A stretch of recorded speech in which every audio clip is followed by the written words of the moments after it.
Vincent Malloy is 7 years old. He's always polite and does what he's told.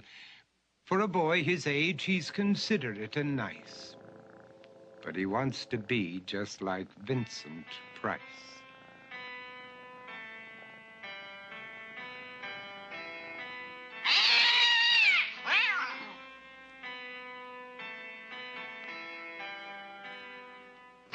He doesn't mind living with his sister, dog, and cats, though he'd rather share a home with spiders and bats.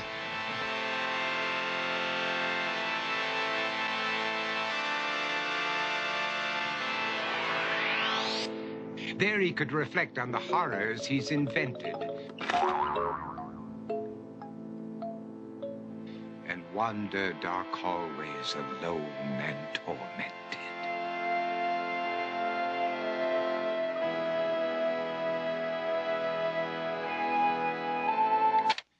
Vincent is nice when his aunt comes to see him, but imagines dipping her in wax for his wax museum.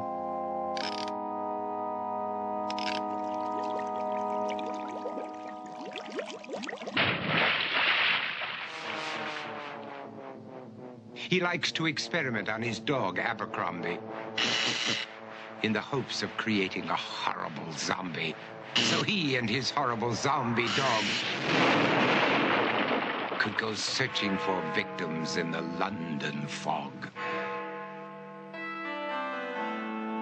His thoughts, though, aren't only of ghoulish crime. He likes to paint and read to pass some of the time. While other kids read books like Go, Jane, Go, Vincent's favorite author is Edgar Allan Poe.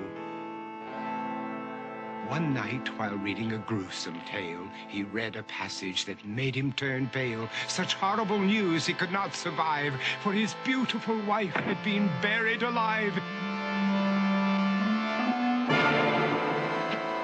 He dug out her grave to make sure she was dead, unaware that her grave was his mother's flower bed. His mother sent Vincent off to his room. He knew he'd been banished to the Tower of Doom, where he was sentenced to spend the rest of his life alone with the portrait of his beautiful wife. While alone and insane, encased in his tomb, Vincent's mother burst suddenly into the room. She said, "If you want to, you can go out and play. It's sunny outside and a beautiful day."